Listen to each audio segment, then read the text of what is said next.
G'day. Enclosed transfer.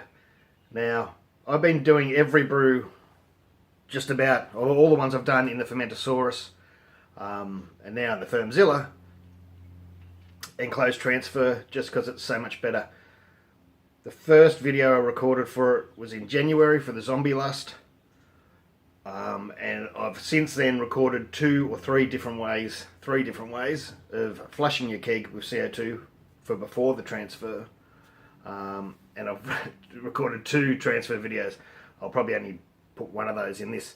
So while I might repeat myself a few times in this video because they're all recorded at different times, I thought I'd put them all in just to show you the different ways you can do it.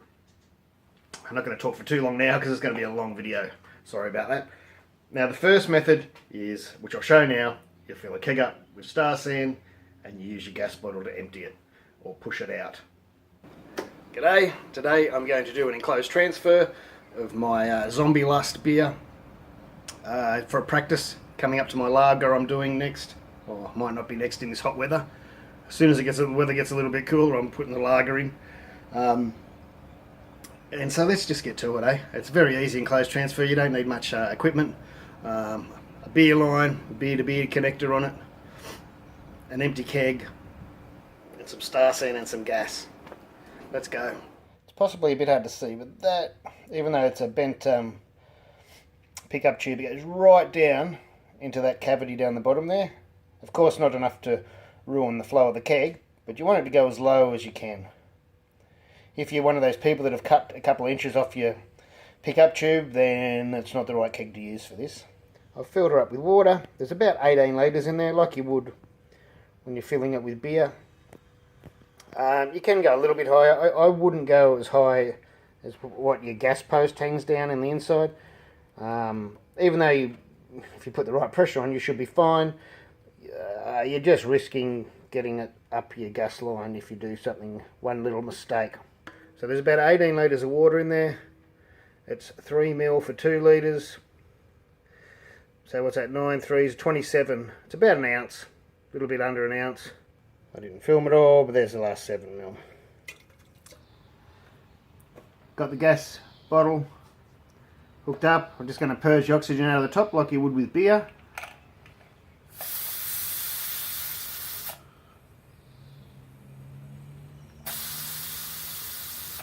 I won't video it all, I'll do this a few times. I've made up a beer line. Beer disconnector. That's what the black means. Black band on it, and I'm going to push the Stellar Sand, the Star Sand copy, out of this keg into another keg. You can just tip it out or put it into a bucket. I'm going to use this to fill my keg from the fermenter, so I'll use this just to go straight into another keg. I can keep that keg of Star Sand and use it when I need it next, and this will be sanitized for the beer. Keg full of Star Sand, still with the gas on. Empty keg. Here's my beer line. Make sure you put it on the beer line of your empty keg or your outpost. That goes on the beer line.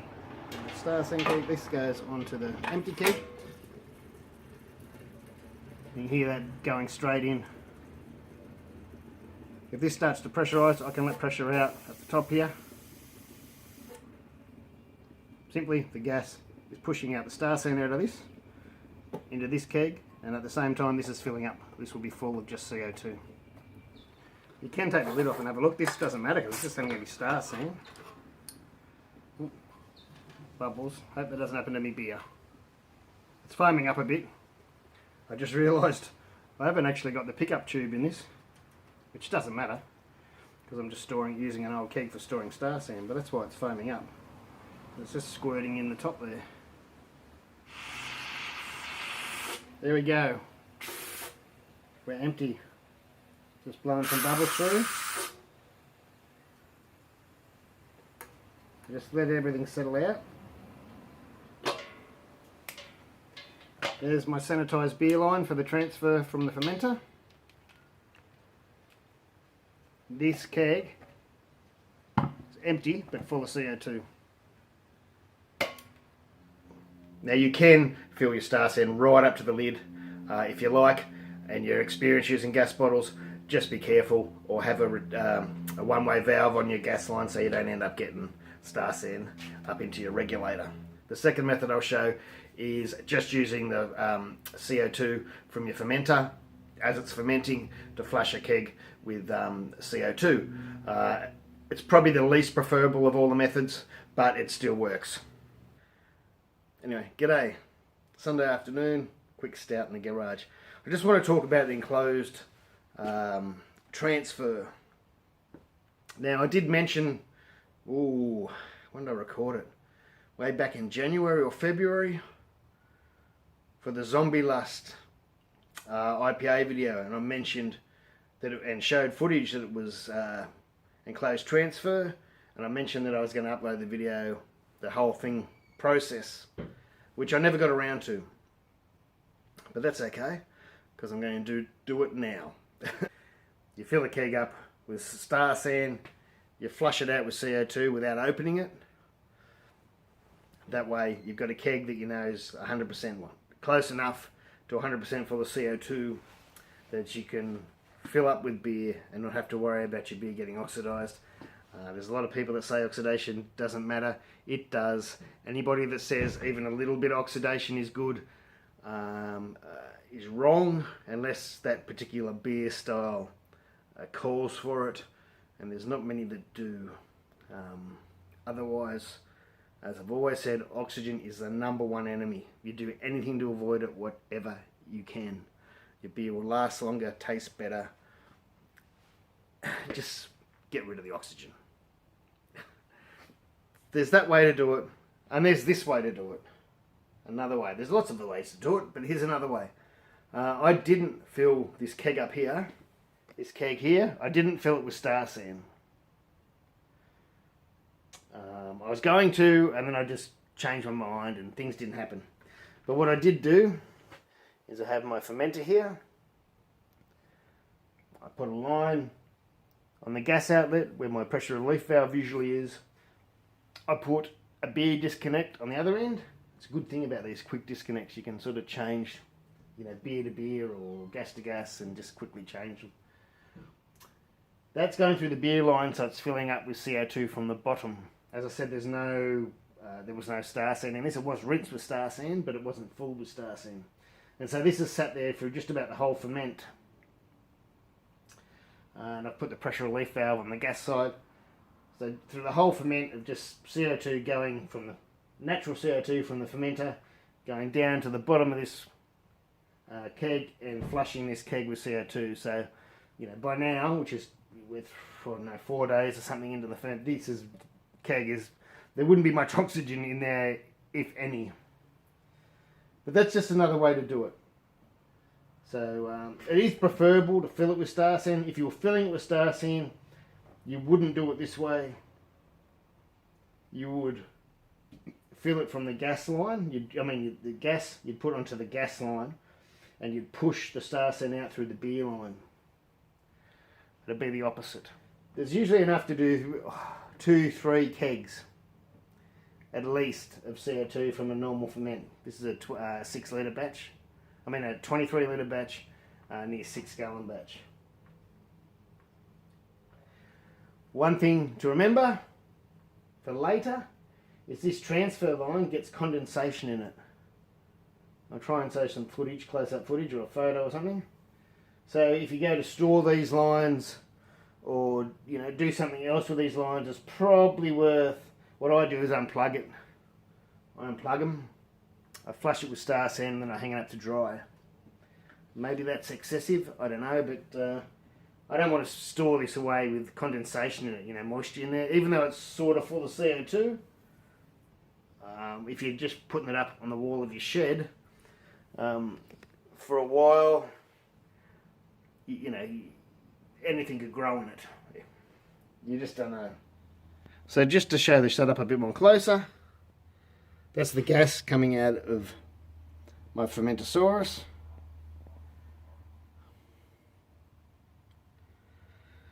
It's just going straight into this keg. It's going through the beer line, so it's filling from the bottom.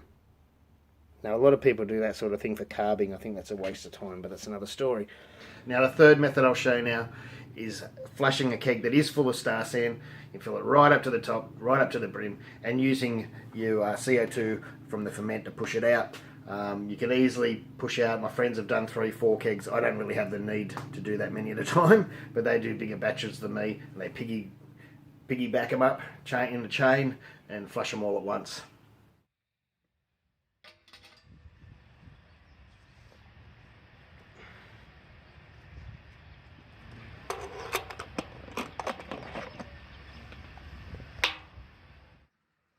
So this time at the moment, I've got boiling water next to me, and there's star sand going through there. So I've got the gas out of the Fermentasaurus. It was sitting at about 6 psi when I first hooked it up. It goes on to the gas line of the keg I filled with star sand. I have a beer line on the beer post. It goes to the beer line of my empty keg. And really, you could probably leave that lid open, or I've just put the pressure relief valve on the other side.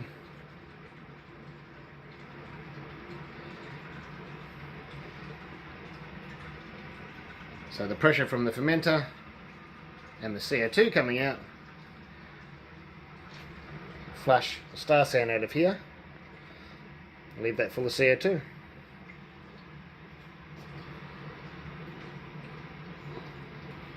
It's a good idea not to do it on day one, because this will be full, you know, of oxygen. So if you wait till it depends on your ferment, you know, when it takes off. So this has been fermenting for a while, I can tell. What I forgot to do was take the gauge off when I'm pushing sanitizer through. I will eventually probably be getting sanitizer star sand bubbles through here, and I don't want that going into my gauge. So I'll just unhook that off. I've got sanitizer through these a few times, and beer when I was transferring beer, and I've just flushed it with sanitizer, and it seems to be holding up well. You can still hear the star sand getting pushed through here.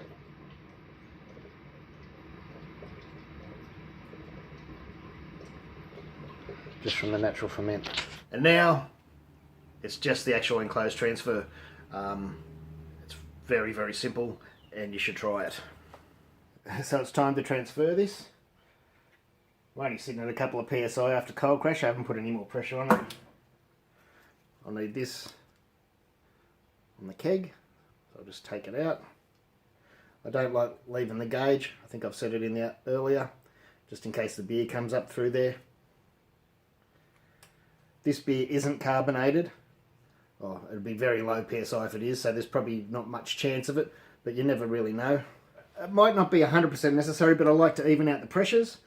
I've got the gas here, just under 10 psi. I'm going to try it out. Since it's not carbonated, it should transfer nice and easy. Just whack a bit of gas in there. I could have left that till later, but since we're here,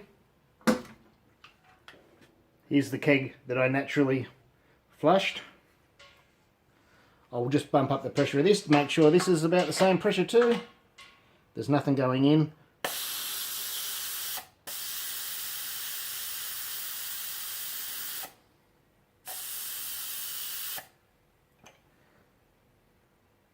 Let that even out for a sec. So that's about the same pressure. I'll close this off a little bit, put that onto the keg, that same gas post, and I'll just unscrew it till that I start hearing that.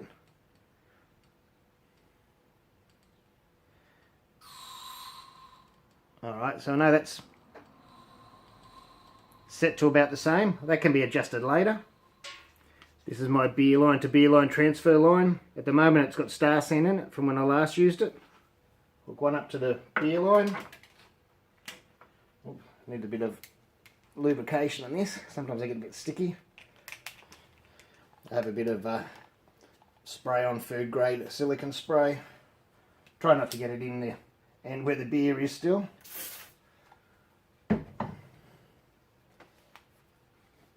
That'll loosen it up.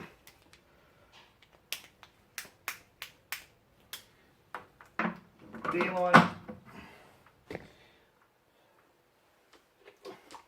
What I like to do, just in case you have got some oxygen in there and to get the star scent out, is just get a bucket or something and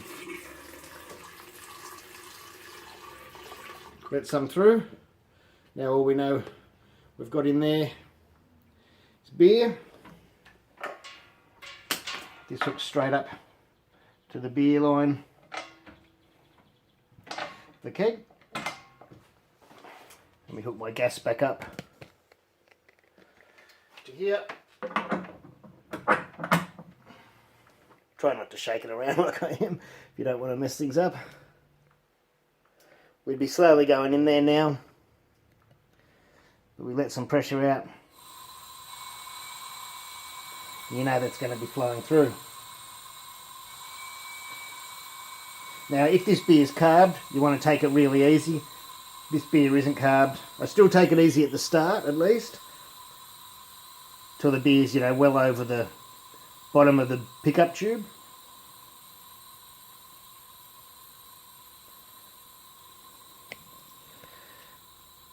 You can see here we're starting to go in. We've probably gone in, we're getting close to a litre we've probably put in. You can adjust the speed. As I said, take it easy. You don't want it all foaming up. I usually sort of speed it up once I get a few litres in, or even 5. Just depends on how carved I know this is. If it's really carved, I take it really easy. I know this isn't carved, so I'm going to rush it a little bit more. But you can see that dropping down maybe. Yeah, you can see it. You can pick that up.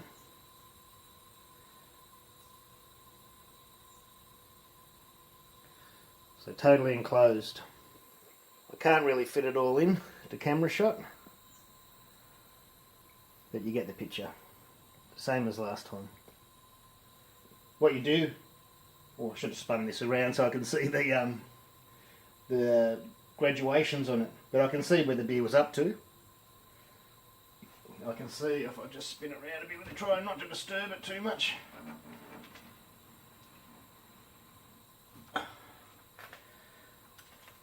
I was up to about 22 litres, so I know I can go down to 4 litres and there'll be 18 litres in the keg. Or I can also watch when it's cold like this, it's at 2 degrees, you can see the condensation forming on your keg. Or you can put your keg on a set of scales and weigh how much you want to go in there. So you'd probably put 18 kilo in. You could push it a little bit more. Now they say 19 litre kegs, but I always usually put about 18 in. Touch more sometimes. Of course you don't want to fill up till beer's coming out your gas line. That's just asking for trouble. You don't need to see all this. I'll just continue till we're done. Might be hard to pick up on camera, but there's the condensation line as it fills.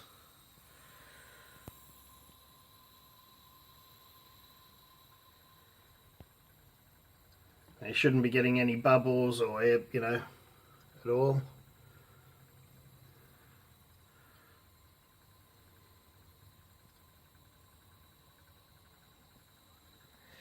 If you happen to block up, which can happen, it hasn't happened to me very often.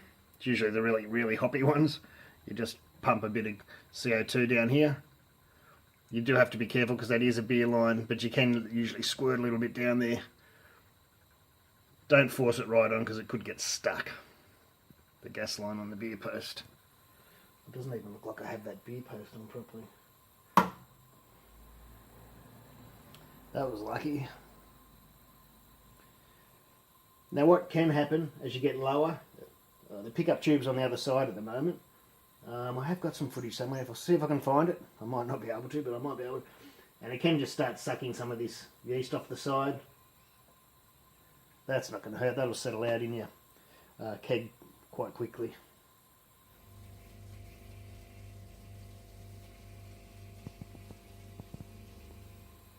So we're at least half full now. I could bump up the speed. Again, you still don't want to make it foam up. And it can only go so fast anyway. There's only so fast you can go through these little lines. So we're nearly there.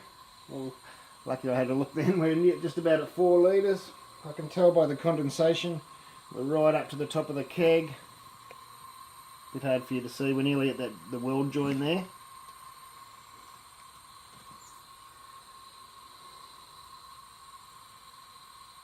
I'm just going to go a little bit under that. Under 4 litres.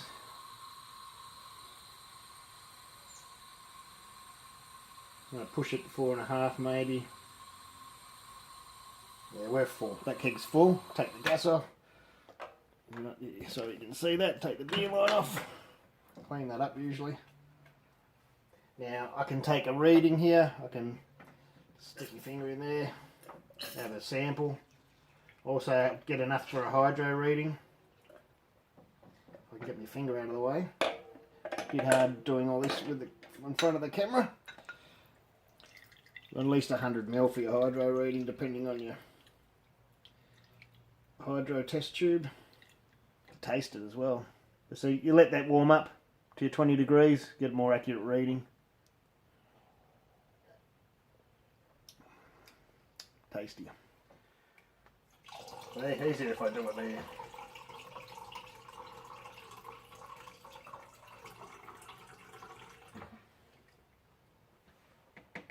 Now you could bottle from that if you want to. You don't even have to do it straight away. I could leave that till tomorrow if I wanted to. It's all enclosed and ready to go. Cheers. Amber ale.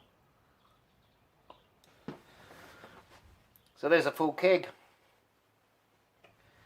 Actually untouched by oxygen from the fermenter into the keg. And you can carb that any way you want it. You can rock and roll it, you can set it to 30 for 24 hours, or you can set it at your serving for a week or two.